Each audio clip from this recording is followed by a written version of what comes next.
最近呢，苹果发布了最新的16系列的手机 iPhone 16E， 它有着类16系列的设计外观以及接近的性能和 SoC， 有着更好的续航和更低的价格，号称最值得入手的 iPhone。 但是呢，我劝大家先别买。那咱们今天呢，就说点官方视频和其他人的视频里面没告诉你的那些事儿。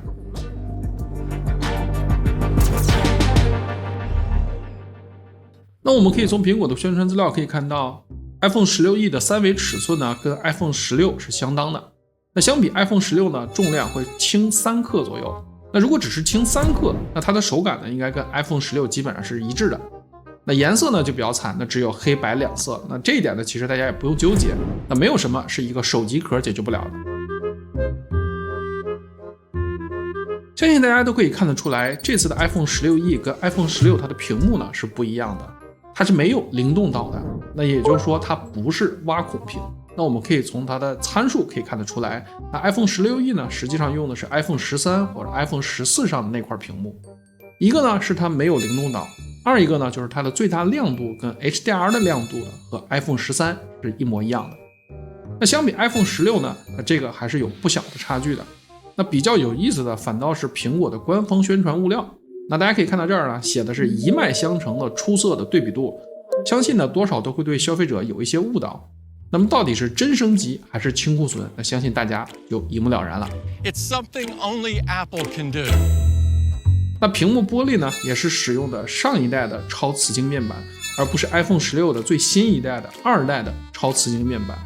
虽然呢2代呢更加耐磨和抗刮花，那这点差距呢基本上一张10块钱的钢化膜就可以解决了。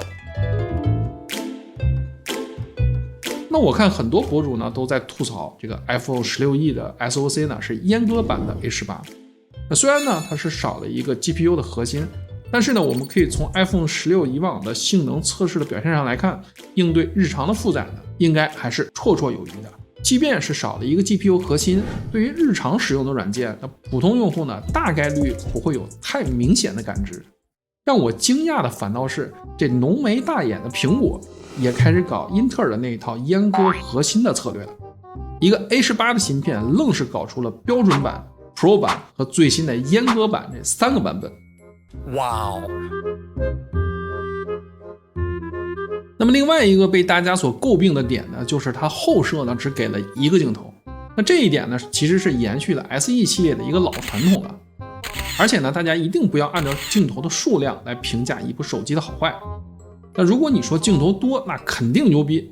来，您上眼，您看看这手机怎么样。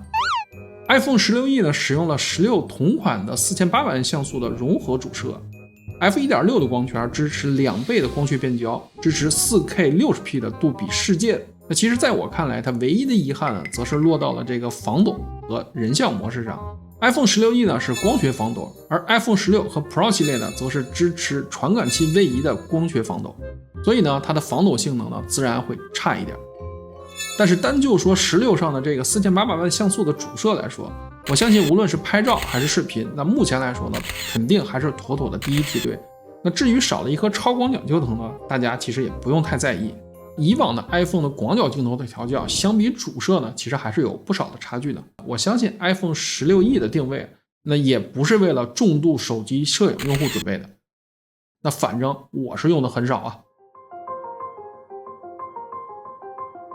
好，我们来说一下价格。官方国行呢一共3个版本，128G 的版本呢官网价格最低4499元。那目前我们可以买到 iPhone 16国行最低4698元到手，那么它差价呢在200元。那么我相信大家都应该知道怎么选。那以苹果以往的尿性，那未来的渠道价再叠加口补，那肯定会降到4000块钱以内。那如果真的想买，那么你可以稍微再等等。那咱们这次呢主要说一下卡贴机。22年的3月份呢发布了上一代的 SE3， 那最小呢是 64G， 当时的官网价格呢是3499元。在我发现有卡贴机的时候呢已经到了6月份，那个时候呢黑节已经完全失效了，那它的价格呢会在1650元，那这个呢是 TMSI 的价格。那目前卡贴机在华强北的拿货价应该是不到900块钱。我们可以从官网的视频和海外的一些资料可以看到 16E 的一些拆解图和一些视频。iPhone 16E 呢很有可能是外挂卡槽，从改卡的难度来说，在华强北呢基本上是没有什么难度的。那唯一的问题，可能也是最大的问题，那就是苹果的自研的 5G 的基带了。那这是一个非常不确定的因素，那非常有可能会直接影响到 QPE 的解锁时效。QPE 不能用，那么如果 TMSI 可用的话呢，那估计卡贴机的价格呢会在3000元左右。如果是最坏的情况 TMSI 也不能用了，那真的就不是 iPhone 16E 了，那就会变成 iPhone 16E Touch。那这次 iPhone 16E 的续航呢，从 iPhone 16的20个小时直接增到了26个小时。那我觉得应该是小伙伴们最容易感知的一个升级点了。那相比以往的 iPhone， 那你会发现 iPhone 16E 它可能是有史以来续航最强的小尺寸的 iPhone 手机了。那它已经可以打平之前号称续航之王的 iPhone 16 Plus 了。但是，那么续航增加的同时，那我相信细心的小伙伴也会发现，这玩意儿怎么没有 MagSafe 了？合着这扩大电池规模的这个空间是从 MagSafe 那儿抠出来的。It's something only Apple can do. 虽然呢，苹果官方都把这一切归功于 A18 芯片和自研的 5G 基带，再加上与 iOS 的默契配合， MagSafe 这一刀实在是看得让人有点猝不及防。那这几年来呢 iOS 系统呢对于 AI 的深度集成化呢，相比 SoC 来说呢，我觉得内存呢是更加重要的门槛。那目前在售的 iPhone 15 Pro 系列和 iPhone 16全系列，以及最新的 iPhone 16E 都是 8G 的运行内存。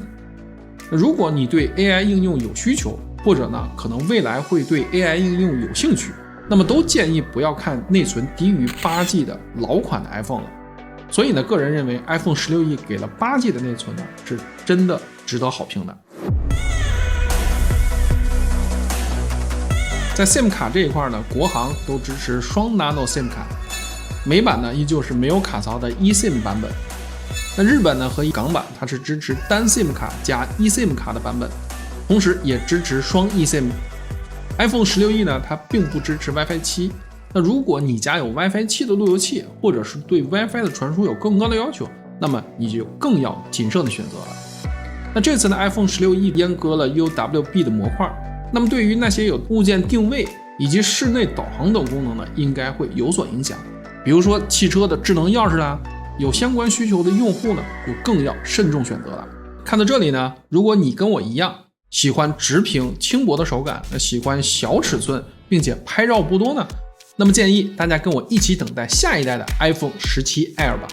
好，感谢大家的评论、点赞和转发，感谢大家收看金水神技能，我是金水，咱们再见。